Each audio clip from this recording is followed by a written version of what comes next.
Hello बच्चों, आप सभी का हमारे चैनल यूएस वर्चुअल कैंपस में बहुत बहुत स्वागत है। मैं हूं उदय शंकर। बच्चों, आपकी तैयारी कैसे चल रही है? उम्मीद है कि आपकी तैयारी काफी अच्छी चल रही होगी। पिछले कुछ दिनों से हमने कॉमन एरर के सीरीज को स्टार्ट किया है और हमारे जो रेगुलर जो स्टूडेंट्स हैं उन्होंने काफी अच्छा परफॉर्मेंस दिया है। इसी से प्रेरित होकर के हमने आगे भी कॉमन एरर के सीरीज को कंटिन्यू करने का निश्चय किया है।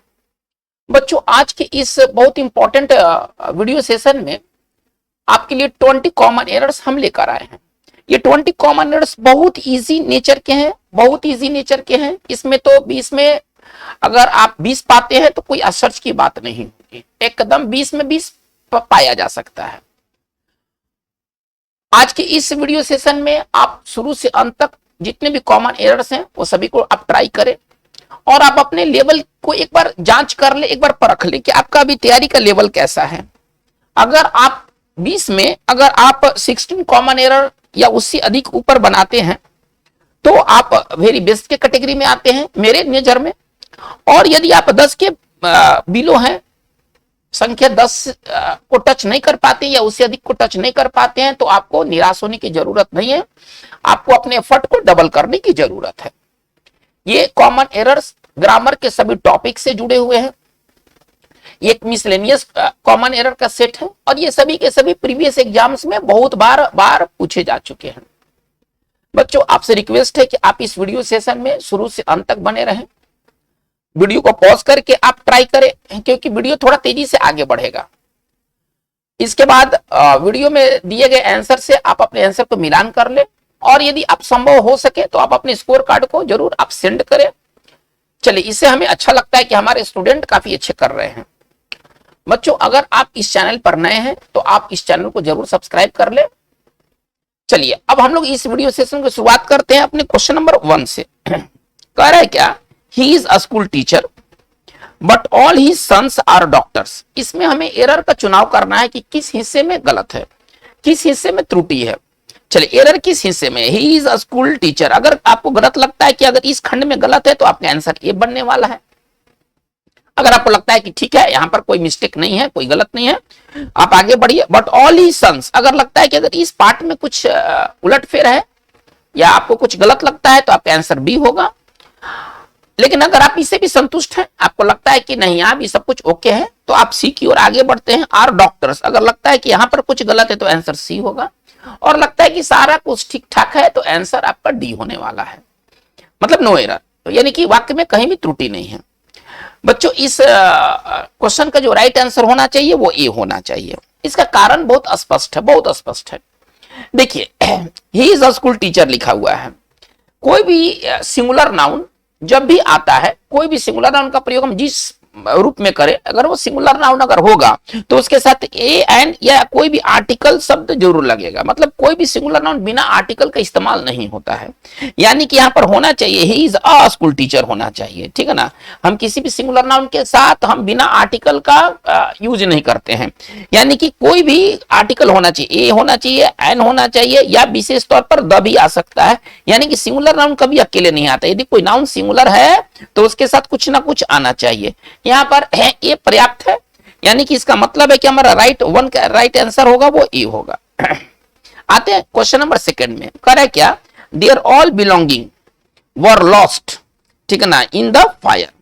उनके जितने भी सामान थे, ठीक है ना, वो आग में नष्ट हो गए। इसका मतलब ये हुआ कि उनके जो भी सामान थे वो आग में नष्ट हो गए। इसमें आपको एरर चुनना है। बहुत आसान ये नेचर का ये सवाल है और जैसा कि मैंने पहले भी कहा है कि इस सेट में 20 में 20 पाया जा सकता है। बच्चों, इसका जो राइट आंसर होना चाहिए वो ए होना चाहिए। अब यहाँ क्या कारण है, यहाँ किस वजह से ए में आपको मतलब गलत कहा गया कि ये पार्ट गलत है? देखिए, ऑल के साथ क्या नियम है। ऑल एक डिटरमिनर है, पहले आप इस चीज को समझ लीजिए। ऑल एक डिटरमिनर है। यदि इसके साथ कोई और डिटरमिनर का प्रयोग अगर होता है तो वो डिटरमिनर ऑल के बाद जाना चाहिए। यानी कि ऑल खुद एक डिटरमिनर है, लेकिन ऑल एक और डिटरमिनर ले सकता है, लेकिन अपने पहले नहीं। ऑल के पहले हम डिटरमिनर का यूज नहीं करेंगे। यदि हमें कोई दूसरे डिटर्मिनर की आवश्यकता है तो वो ऑल के बाद जाएगा और इसके बाद हम नाउन का प्रयोग करेंगे। यहां पर इस पार्ट ए में क्या प्रॉब्लम है कि देयर एक डिटर्मिनर है लेकिन ये ऑल के पहले आ गया है, जबकि रूल क्या कहता है कि ऑल अपने बाद डिटर्मिनर लेता है, अपने पहले नहीं लेता है। इसका मतलब है कि हमारा करेक्शन कैसे होना चाहिए, ऑल देयर, हमारा पार्ट ऐसे होना चाहिए, ठीक है ना। इसका मतलब है कि हमारा 2 का राइट आंसर ये होगा, ऑल देयर के जगह पर, सॉरी देयर ऑल के जगह पर ऑल देयर होना चाहिए। चलिए हम लोग आगे बढ़ते हैं। कर है क्या, he has great fascination for each and everything that are connected with drama. चलिए एक बार सवाल को फिर से सुन लिया जाए। ही हैज ग्रेट फैसिनेशन, उसकी बहुत बड़ी चाहत है किस चीज के प्रति, तो हर चीज के प्रति जो कि ड्रामा से जुड़ा हुआ है। He has great fascination for each and everything that are connected with drama। बच्चों आपने क्या आंसर किया है वो तो मुझे पता नहीं है, लेकिन इसका राइट आंसर जो होने वाला है वो सी होने वाला है। अब इसका कारण क्या है, सी क्यों गलत है, थोड़ा इसको समझ लिया जाए। देखिए ईच और एवरी, ठीक है ना, ईच और एवरी के बाद जो आने वाला नाउन होता है वो नाउन सिंगुलर होता है, और जो उसके साथ वर्ब भी होता है ना वो वर्ब भी सिंगुलर होता है। मतलब ईच एवरी जब भी आता है तो सिंगुलर नाउन और सिंगुलर वर्ब के साथ, वो एंड से जुड़ा। इसके बावजूद ऐसा नहीं कि हम लोग जैसे जानते हैं कि दो नाउन एंड से जुड़ते हैं तो वर्ब प्लुरल होता है, ये एक बेसिक रूल है। ये एक सब्जेक्ट वर्ब एग्रीमेंट का बेसिक रूल है कि जब दो नाउन एंड से जुड़े हों, दो सिंगुलर नाउन एंड से जुड़े हों तो वर्ब प्लुरल होता है। लेकिन ये बात ईच एवरी पर लागू नहीं होती है। यदि ईच और एवरी एंड से भी जुड़े हों तो इसके साथ आने वाले जो वर्ब होते हैं वो सिंगुलर होने चाहिए, यानी कि each and everything that is होना चाहिए। यहाँ आर की जगह पर क्या होना चाहिए, इज होना चाहिए। अतः हमारा 3 का राइट आंसर जो होगा वो सी होगा। आइएगा नंबर 4 की ओर। कह रहे कि essay writing is an art. Essay writing एक आर्ट है that requires many planning on the part of the writer, जिसमें कि राइटर की तरफ से काफी प्लानिंग की जरूरत पड़ती है। ऐसे राइटिंग क्या है, एक कला है जो कि लेखक की तरफ से काफी प्लानिंग खोजता है, काफी प्लानिंग की उसे जरूरत पड़ती है।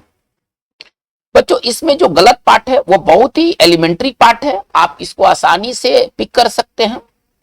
चलिए एक बार इसको थोड़ा सा थिंक किया जाए कि इसका राइट आंसर क्या होगा। बच्चों इसका राइट आंसर बी होना चाहिए। वजह क्या है बी होने का, पहले प्लानिंग को देखते हैं कि प्लानिंग कौन सा नाउन है। तो प्लानिंग मतलब योजना है ना, प्लानिंग का मतलब योजना, और ये एक अनकाउंटेबल नाउन है। आप इसको अगर ग्रामर के रूप में देखेंगे तो एक अनकाउंटेबल नाउन आपको ये दिखाई देगा। अब अनकाउंटेबल नाउन के साथ मेनी का यूज नहीं होता है, अनकाउंटेबल नाउन के साथ मच का यूज होता है। यानी कि यहाँ पर मेनी के जगह पर क्या होना चाहिए, मेनी प्लानिंग गलत है, मेनी के जगह पर क्या इस्तेमाल होना चाहिए, मच इस्तेमाल होना चाहिए। इसका मतलब कि 4 का राइट आंसर हमारा क्या होने वाला है, 4 का राइट आंसर हमारा बी होने वाला है। आइएगा नंबर 5 में। कह रहे क्या, the history of the town dates back to the middle age. एक बार बात को फिर से सुना जाए। कह रहे कि the history of the town dates back to the middle age, यानी कि जो शहर का जो इतिहास है वो मध्यकालीन युग, मध्यकाल का वो मतलब मध्यकालीन युगीन वो है, आप ऐसा समझिए। बच्चों इसमें एक बहुत इंपॉर्टेंट एरर है, और वो एरर जो है ना वो सी है। सी क्यों है वो थोड़ा सा समझ लिया जाए। देखिए यहाँ पर मिडिल एज, मिडिल एज का मतलब यहाँ पर मध्यकाल का समय है, मध्यकाल का समय है। तो जब एज का मतलब जब युग का सेंस निकलता है, थोड़ा ध्यान दिया जाए, जब एज से जब युग का सेंस निकलता है, उम्र का नहीं, एज का मतलब तो उम्र होता है, ठीक है ना, यहाँ तो हम समझ में हमें आ रहा है। लेकिन जब एज शब्द से जब युग का बोध हो तो एज हम लोग नहीं लिखते हैं, उसको एजेस लिखते हैं।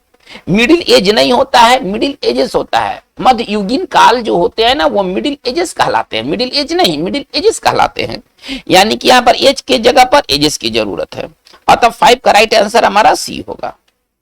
चलिए आगे हम लोग बढ़ते हैं।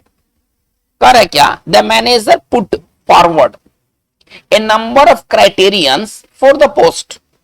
The manager put forward A number of criterions for the post. इसमें हमें गलत पार्ट का चुनाव करना है। एक बार बात को फिर से, the manager put forward A number of criterions for the post. बच्चों इसमें जो एरर पार्ट है वो पार्ट बी है। अब इसका कारण समझ लिया जाए कि क्यों एरर बी को ठहराया गया है। तो उसका कारण ये देखिए, क्राइटेरिया जो है ना, पहले आप ऐसा समझिए, पहले क्राइटेरियन लेके चलते हैं। क्राइटेरियन का मतलब होता है मानदंड। क्राइटेरियन का मतलब होता है मानदंड अथवा शर्त। मानदंड नहीं समझ में आता है तो शर्त समझिए।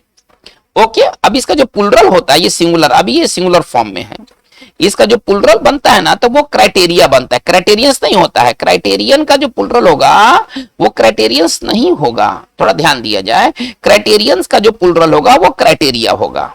इसका मतलब है कि यहां पर जो क्राइटेरियंस दिया गया है ये गलत दिया गया है। हमें जरूरत किस बात का है? हमें क्राइटेरिया कहने की जरूरत है, ठीक है ना। क्राइटेरिया का मतलब होता है मानदंड अथवा शर्त, प्लुरल फॉर्म में। ओके, इसका मतलब है कि हमारा ए नंबर ऑफ क्राइटेरिया होना चाहिए। इसका मतलब है कि 6 का राइट आंसर हमारा बी होगा। आते नंबर 7 की ओर। Correct, 3 summons have been issued by the district court. Summons का मतलब कोर्ट का जो बुलावा होता है ना, उसको समन्स कहते हैं, ठीक है। 3 समन्स भेजा जा चुका है, but he has not turned up yet, लेकिन अभी तक वो आया नहीं है, हाजिर नहीं हुआ है। बच्चों यहां पर भी थोड़ा सा दिमाग आपको लगाना है। अब सारे सवाल तो ऐसा नहीं है ना कि आप बैठे बैठे बना दीजिएगा, थोड़ा दिमाग को भी अप्लाई करना चाहिए। देखिए, समन्स भले एस जरूर लगा है, समन्स में एस जरूर लगा, लेकिन समन्स एक सिंगुलर नाउन है। मतलब कि न्यायालय का जो बुलावा होता है उसको समन्स कहते हैं। समन्स का अर्थ क्या होता है? न्यायालय का जो बुलावा पत्र होता है उसको समन्स कहते हैं। अब ये समन्स जो है वो सिंगुलर है। करें कि थ्री के बाद नाउन क्या होना चाहिए? थ्री के बाद नाउन प्लुरल होना चाहिए। थ्री के बाद नाउन प्लुरल होना चाहिए। अब इसका मतलब कि समन्स ये प्लुरल फॉर्म में नहीं है, ऐसे दिखाई दे रहा है प्लुरल में, लेकिन ये प्लुरल नहीं है, ये सिंगुलर है। एस लगने के बावजूद ये सिंगुलर है। और इसका जब हमें प्लुरल बनाना है तो इसमें ये लगाना पड़ेगा समन्सेस, मतलब इसका जो प्लुरल होगा वो समन्सेस होगा, ठीक है। चलिए, यानी कि थ्री के बाद हमें समन्सेस की जरूरत है। इसका मतलब है कि 7 का राइट आंसर हमारा क्या होना चाहिए? ए होना चाहिए। आइएगा नंबर 8 में।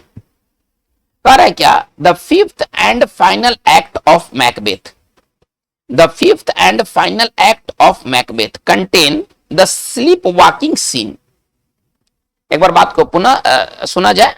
The 5th and final act of Macbeth contain the sleep walking scene. इसमें क्या दिक्कत है? क्या हमें एरर खोजना है? थोड़ा सा इस बात को पहले समझ लिया जाए। देखिए बच्चों, ये बहुत फंटास्टिक ये क्वेश्चन है। 5th एंड फाइनल एक्ट, देखिए जब दो नाउन मिल करके, एक बेसिक रूल क्या है ग्रामर का कि जब दो नाउन मिल करके एक ही बात बताए, मतलब दो नाउन से दो बात का बोध नहीं हो रहा है, दो नाउन से एक ही बात का बोध हो रहा है, तो वर्ब सिंगुलर होता है, वर्ब प्लुरल नहीं होता है।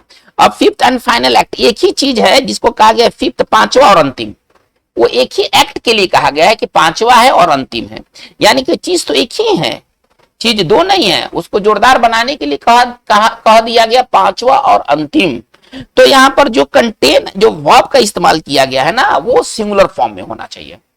और किसी वर्ब को सिंगुलर कैसे बनाते हैं? आप सभी जानते हैं कि अगर वर्ब को अगर सिंगुलर बनाना है तो उसमें एस लगा देने से वर्ब सिंगुलर हो जाएगा, नाउन के उल्टा। नाउन में जब हम एस लगाते हैं तो आमतौर पर नाउन क्या हो जाता है? प्लुरल हो जाता है। इसका मतलब है कि हमारा राइट आंसर कंटेन के अंदर एस होना चाहिए। वर्ब को सिंगुलर बनाना है, वर्ब को सिंगुलर बनाने के लिए इसकी जरूरत होती है, ठीक है। इसका मतलब है कि 8 का राइट आंसर हमारा बी होगा। आइएगा क्वेश्चन नंबर 9 में। कह रहे क्या? 2 lakhs of people attended the meeting held in parade grounds। एक बार सवाल को पुनः सुना जाए। करे कि 2 lakhs of people attended the meeting held in parade ground, यानी कि 2 लाख लोग शामिल हुए थे पैरेड ग्राउंड के, जहां पर मीटिंग हुआ था उसमें 2 लाख लोग शामिल हुए थे। बच्चों ये नाउन का एक बहुत बेसिक रूल क्या कहता है कि देखिए, अगर नाउन के साथ यदि कोई नंबर जोड़ा गया हो, खासतौर पर लाख, उसको लाख कहिए या उसको मिलियन भी कह सकते हैं, ठीक है, या आप 1000 की ओर आ जाते हैं, ठीक है, या हम 100 की ओर आ जाते हैं। एक बेसिक रूल है, मैं बेसिक रूल के बारे में चर्चा कर रहा हूं। यदि इसके साथ कोई नंबर है 2, 4, 10, 20 कोई नंबर है तो इसके बाद ऑफ नहीं आता है, इसके बाद ऑफ का प्रयोग नहीं होता। ऑफ के साथ नंबर नहीं होता है, और जहां नंबर है वहां पर ऑफ नहीं। इसका ध्यान दिया जाए, नंबर के साथ हम ऑफ का इस्तेमाल नहीं करेंगे, ये पहले समझना है। अगर हमको अगर नंबर रखना है तो ऑफ को हटाना होगा, या अगर हम ऑफ को रखना चाहते तो हमें नंबर को हटाना होगा। तो नंबर हटेगा थोड़े, नंबर तो फैक्ट है, नंबर नहीं हटेगा, हटेगा ऑफ हटेगा। यानी कि यहाँ देखिए, यहाँ नंबर दिया गया है, राइट आंसर इसका ए होगा। यहाँ नंबर दिया गया है, नंबर के साथ ऑफ का प्रयोग नहीं होगा, तो कैसे लिखेंगे? 2 लाख पीपल लिखेंगे। इसका करेक्शन कैसे लिखेंगे? 2 लाख पीपल लिखेंगे। ठीक है, इसका मतलब है कि हमारा 9 का राइट आंसर जो होगा वो ए होगा। 9 का राइट आंसर हमारा ए होगा। आते हैं नंबर 10 की ओर। Correct, oh for God sake leave me alone and go away from here. एक बार सवाल को पुनः सुना जाए। Correct, oh for God sake leave me alone and go away from here. करे क्या कि भगवान के लिए मुझे अकेला छोड़ दो, चले जाओ यहां से, है ना। भगवान के लिए, है ना, for God sake leave me alone, मुझे अकेला छोड़ दो, and go away from here, और यहां से चले जाओ। देखिए, भगवान के लिए का क्या कहा गया है? भगवान के लिए। पहले इसको समझा जाए तो यहां पर क्या हो जाएगा? गॉड के ऊपर एपोस्ट्रोफ का अंग्रेजी कुछ तो चाहिए ना, तो गॉड से सेक होता है, गॉड सेक नहीं होता है, गॉड सेक नहीं होता। क्या होना चाहिए? गॉड से सेक होना चाहिए। इसका मतलब है कि 10 का राइट आंसर हमारा क्या होगा? ए होगा। आइएगा नंबर 11 में। नंबर 11 क्या एरर कर रहा है? Since the reservoirs of oil and natural gas are limited. एक बार बात को फिर से सुना जाए। Since the reservoir of oil and natural gas are limited, we have to look for other energy, है ना, सोर्सेस। एक बार सवाल को पुनः समझा जाए। Correct, since the reservoirs of oil and natural gas are limited, मतलब ऑयल और जो प्राकृतिक गैस है उसके जो भंडार हैं वो सीमित हैं। अब हमें दूसरे एनर्जी के स्रोत की ओर देखना होगा, जाना होगा। बच्चों, इसमें बहुत ही टेक्निकल एरर है। एरर क्या है? देखिए, भंडार कहना है ना। ऑयल और नेचुरल गैस का रिजर्वायर नहीं होता, रिजर्व्स होता है ना, रिजर्व्स होता है। इस भंडार का अंग्रेजी जो होता है ना वो रिजर्व्स होता है, रिजर्वायर नहीं होता है। आप ऐसा समझिए, अगर आपको बताना है कि तेल का भंडार, प्राकृतिक गैस का भंडार, कोयला का भंडार, सोना का भंडार, तो रिजर्व होता है। ठीक है ना। आपने कभी सुना होगा गोल्ड रिजर्व, कोल्ड रिजर्व, आपने सुना होगा oil reserve, natural gas reserve. Reservoir का मतलब क्या होता है? जलाशय होता है। ये तो अलग चीज है, ये तो यहाँ पर जलाशय का सेंस है। रिजर्वायर का मतलब जहां पर पानी इकट्ठा होता है बड़े बड़े पॉन्ड में, बड़े बड़े स्पेस में, हम उसको रिजर्वायर कहते हैं, वो जलाशय होता है। इसका मतलब है कि यहाँ पर रिजर्वायर के जगह पर क्या होना चाहिए? रिजर्व होना चाहिए, भंडार। रिजर्व का मतलब यहाँ पर हो जाएगा भंडार। इसका मतलब है कि हमारा राइट आंसर क्या होगा? 10 का राइट आंसर हमारा 11 का राइट आंसर जो होगा वो ए होगा। चलिए आते नंबर 12 में। करेक्ट है, my brother has and is still doing excellent work for his organisation. एक बार सवाल को पुनः सुना जाए। करेक्ट है, my brother has and is still doing excellent work for his organisation. इसमें हमें गलत पार्ट को ट्रेस करना है कि कौन सा पार्ट गलत है। देखिए, इसका मतलब है कि मेरा भाई, है ना, कर रहा है और किया है। क्या किया है ना? Excellent work for his organisation, अपने संस्था के लिए बढ़िया काम किया है और कर रहा है। हिंदी क्या निकलेगा? माई brother has and is still doing, है ना, मतलब किया है और कर रहा है। क्या कर रहा है? शानदार काम कर रहा है संस्था के लिए। बच्चों, यहां पर देखिए, यहां पर 2 ऑक्सिलरी वर्ब है। पहले बेसिक चीज को पहले समझते हैं। 2 ऑक्सिलरी वर्ब है तो 2 मेन वर्ब होना चाहिए। तो ईच के अनुसार यहाँ पर डूइंग है, तो इसका मतलब है कि हैज के अनुसार यहाँ पर डन होना चाहिए ना, मतलब किया है और कर रहा है। देखिए, यहाँ पर बेसिक बात क्या है? 2 ऑक्सिलरी वर्ब है, ईज है और हैज है। अब ईच के अनुसार डूइंग दे दिया गया है, ईच के अनुसार V4 होगा, ये तो समझ में आ रहा है। तो यहाँ पर जो हैज लिख दिया गया है, तो हैज के अनुसार क्या होना चाहिए? V3 होना चाहिए ना, तो डन होना चाहिए। यानी कि हमारा पूरा करेक्शन किस प्रकार से होगा? माई brother has done and is still doing. इसका मतलब है कि 12 का राइट आंसर हमारा जो होगा वो ए होगा, है ना। हैज के बाद हमें उसमें डन भरने की जरूरत है। चलिए आइएगा क्वेश्चन नंबर 13 में। सवाल को एक बार ध्यान से सुना जाए। The members of the opposition party in parliament shout at ministers as if he makes a wrong statement. बात को पुनः सुना जाए। The members of the opposition party in parliament, यानी कि पार्लियामेंट में जो ऑपोजिशन पार्टी के मेंबर हैं, शाउट एट मिनिस्टर्स, वो मंत्री पर चिल्लाते हैं, as if he makes a wrong statement, मानो कि उसने कोई गलत बयान दे दिया हो। बच्चों, इसका जो राइट आंसर होना चाहिए वो सी होना चाहिए। मानो देखिए एज इफ के बाद, थोड़ा ध्यान दीजिए, एज इफ के बाद आने वाला जो वर्ब होता है ना वो V2 रूप में होता है। एज इफ के बाद V1 का, अगर आप हाइपोथेटिकल कर रहे हैं, आप काल्पनिक कोई बात कर रहे हैं, ठीक है ना, तो वहां पर एज इफ के बाद आने वाला जो वर्ब होता है ना वो V2 रूप में होता है। यानी कि एज इफ के बाद यहाँ पर मेक्स की जगह पर मेड होना चाहिए, V2 इसका क्या हो जाएगा, मेड हो जाएगा।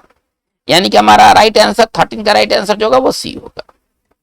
आइएगा नंबर 14 में, correct. He inquired had we taken our food, है ना, he inquired had we taken our food, उसने पूछा कि क्या हम लोगों ने अपना खाना ले लिया है, कर लिया है। देखिए ही इंक्वायर्ड, है ना, इफ या वेदर का प्रयोग, हाँ या ना, हाँ या ना, आप ऐसे समझिए, है ना, हाँ या जो ना का जो प्रश्न होता है ना वो इफ या वेदर से बनता है। यानी कि इंक्वायर्ड वेदर वी हैड। अच्छा, इसमें भी क्या है, देखिए ये सेंटेंस में फुल स्टॉप है, इसका मतलब है कि ऑक्सिलरी जब भी आएगा तो सब्जेक्ट के बाद आएगा, क्योंकि क्वेश्चन मार्क में ही ना होता है ऑक्सिलरी वर्ब प्लस सब्जेक्ट। लेकिन जब वाक्य अफर्मेटिव बन जाता है तो क्या होता है, सब्जेक्ट प्लस ऑक्सिलरी वर्ब होता है। अब इसको अफर्मेटिव, यहां आप कहिएगा सर ये इसी को क्वेश्चन क्यों नहीं बना दे, नहीं, पंक्चुएशन के साथ कोई छेड़खानी नहीं, full stop, comma, inverted comma, ये सब के साथ कोई छेड़खानी नहीं किया जाना चाहिए। तो लाइन कैसे बनेगा, ही इंक्वायर्ड, है ना, यहाँ पर आप वेदर लगा दीजिए, पूरा लाइन कैसे बनेगा, ही इंक्वायर्ड, ठीक है ना, वेदर, ठीक है ना, sorry, inquired whether we had, है ना, जो हैड होगा वो बाद में चला जाएगा। इसका मतलब है कि हमारा यहाँ पर क्या होना चाहिए, हमारा ही इंक्वायर्ड वेदर, है ना, ही इंक्वायर्ड वेदर, यहाँ पर वेदर करेंगे और इसको चेंज कर देंगे, वेदर करेंगे और हैड भी, यानी कि यहां तक तो ठीक है, ही इंक्वायर्ड। अब वेदर पार्ट इसमें लगाएंगे, क्योंकि जब इसमें लगेगा तो तभी ना ये चेंज होगा, क्योंकि अगर हम यहाँ रख देते हैं, थोड़ा ध्यान दीजिए, अगर हम यहाँ रख देते हैं तो फिर हेड तो बाहर ही रह जाएगा, तो वैसे भी गलत हो जाएगा। तो हमें करना क्या चाहिए, हमें पार्ट बी की ओर जाना चाहिए, यानी कि 14 का आंसर जो होगा वो बी होगा, ठीक है ना, 14 का आंसर जो होगा वो बी होगा। आइएगा नंबर 15 में, चलिए कह रहा है क्या, this paint should be applied on clean surfaces only, ये पेंट को केवल चिकने क्लीन सरफेस, साफ सुथरे जगह सरफेस पर लगाना है। Correct, this paint should be applied on clean surfaces only, इसमें गलत क्या है बच्चों, देखिए अगर आप कोई पेंट, कोई वार्निश, किसी तरह का चीज किसी सरफेस पर अगर अप्लाई करते हैं तो अप्लाई के साथ प्रीपोजिशन हम टू का इस्तेमाल करेंगे, ऑन का नहीं, ठीक है। तो करेक्शन कैसे होगा, this paint should be applied to, यहां पर ऑन की जगह पर क्या आ जाएगा, टू क्लीन सरफेसेस ओनली, यानी कि 15 का राइट आंसर हमारा सी होगा। आते नंबर 16 की ओर, करेक्ट क्या, it is no good to have a piano if nobody can play it, piano रखने का क्या फायदा, कि कोई पियानो चला ही नहीं सकता, बजा ही नहीं सकता, पियानो रखने का क्या फायदा है। Correct, it is no good to have a piano if nobody can play it. देखिए बच्चों इसमें एरर पार्ट क्या है, इसमें एरर पार्ट बी होना चाहिए। अब इसका क्या कारण है, बी के एरर पार्ट होने के क्या कारण है, देखा जाए इसको। देखिए एक फ्रेज है, it is no use, it is no good, तो एक ले लेते हैं, इट इज नो गुड, ठीक है, ओके। अब वो कहता है क्या, ये एक्सप्रेशन है, इसको हम क्या कहेंगे, इसको एक्सप्रेशन कहेंगे। इट इज नो गुड को क्या कहेंगे, एक्सप्रेशन कहेंगे। तो ये एक्सप्रेशन क्या कहता है कि इसके बाद आने वाला वर्ब बिफोर रूप में होना चाहिए, यानी कि हमारा वाक्य इस प्रकार होना चाहिए, इट इज नो गुड, यहां से टू खत्म हो जाएगा, हैविंग हो जाएगा, बिफोर, बिफोर के साथ टू नहीं लगता है, ठीक है ना, it is no good having हो जाएगा, यहाँ हैव के जगह पर क्या होना चाहिए, हैव के जगह पर हैविंग होना चाहिए, हैविंग ए पियानो, यानी कि 16 का राइट आंसर हमारा क्या होगा, बी होगा। आइएगा नंबर 17 में, करे क्या, there is a great need of international cooperation to eliminate terrorism. करे क्या, there is a great need of international cooperation to eliminate terrorism, यानी कि वैश्विक आतंकवाद को खत्म करने के लिए, आतंकवाद को खत्म करने के लिए हमें वैश्विक सहयोग की जरूरत है, इंटरनेशनल अंतरराष्ट्रीय सहयोग की जरूरत है। बच्चों इसमें जो गलत पार्ट है ना वो पार्ट बी है। वजह क्या है, नीड के साथ प्रीपोजिशन ऑफ नहीं, नीड के साथ प्रीपोजिशन फोर का प्रयोग करेंगे, है ना। आमतौर पर देखिए, आमतौर पर नीड के साथ हम फोर लगाते हैं, लेकिन नीड के साथ एक प्रीपोजिशन ऑफ भी लगता है, कब लगता है, जब ये नीड के पहले बी होगा तब जाके इन होगा, इस तरह से बी इन नीड ऑफ, है ना। जैसे कि मुझे पैसे की जरूरत है, कैसे लिखूंगा, I am in need of money. देखिए ये पहले समझने की कोशिश कीजिए, I am in need of money. अब ये नीड के साथ ऑफ कब लगा है, जब नीड के पहले बी फॉर्म है तब लगा है, ऐसे थोड़े लगा है। लेकिन यहाँ पर देखिए, यहाँ पर कहीं सर बी तो है लेकिन इन नहीं ना है। स्ट्रक्चर कैसा होना चाहिए, बी के बाद इन होना चाहिए। देखिए बी के बाद इन होना चाहिए, तो है तो नहीं, बी तो ठीक है, बी है लेकिन यहाँ पर इन नहीं है तो स्ट्रक्चर काम नहीं करेगा। इसका मतलब है कि नीड के साथ प्रीपोजिशन हम फोर का इस्तेमाल करेंगे, जो कि आमतौर पर होता है। ठीक है, यानी कि 17 का राइट आंसर हमारा बी होगा। आइएगा number 18, correct. The family had great difficulty to get her transferred to another hospital.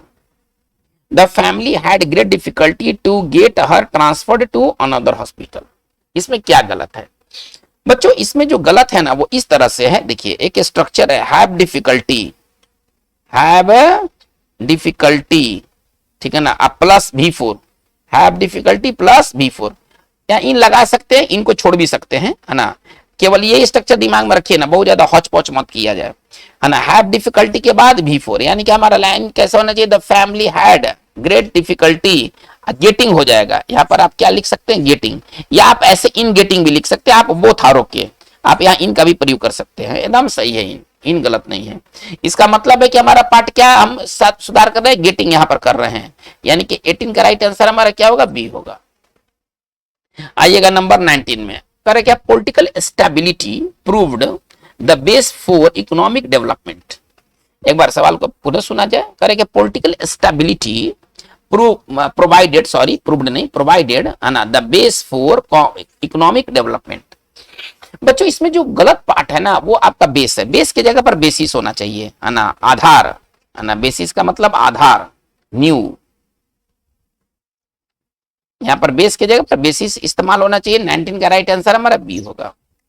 आएगा 20 में, correct, learning from his failure, है ना, he is working hard लेस्ट he should not fail again. एक बार सवाल को पुनः सुना जाए, लर्निंग फ्रॉम हिज फेलियर, अपने असफलता से सीखते हुए, अपने असफलता से सीखते हुए, ही इज वर्किंग हार्ड, वो कड़ा मेहनत कर रहा है ना, lest he should not fail again, ताकि वो पुनः फेल ना हो जाए। बच्चों इसमें जो गलत पार्ट है ना वो आपका सी है। वो सी क्यों है इसको पहले समझ लिया जाए। लिस्ट वाले वाक्यों में ना नॉट नहीं लगता है, जिस वाक्य में लिस्ट होता है ना उसमें नॉट, लिस्ट के अंदर खुद नहीं का बात है, ताकि नहीं, है ना, लिस्ट मतलब होता है ताकि नहीं, नहीं इसमें खुद है, अलग से नॉट लगाने की जरूरत नहीं है। तो list he should fail again ये होना चाहिए, यहाँ पर नॉट का प्रयोग नहीं होगा। इसका मतलब है कि 20 का राइट आंसर हमारा सी होगा। बच्चों आपके इस मिनी टेस्ट में ये टोटल 20 कॉमन एरर्स रहा। आपका क्या स्कोर कार्ड है, आप हमें जरूर इंटीमेट उससे कराएं, जरूर भेजें, ताकि हम देखें कि क्या क्या समस्याएं अभी आ रही हैं और उसको किस प्रकार से उसका निदान किया जा सकता है। बच्चों आपसे रिक्वेस्ट है कि अगर आपको ये वीडियो पसंद आया हो तो आप अपने ग्रुप में इसे जरूर शेयर करें, लाइक करें, कमेंट करें। अगर आप इस चैनल पर नए हैं तो आप इसे जरूर सब्सक्राइब कर लें। Thank you very much.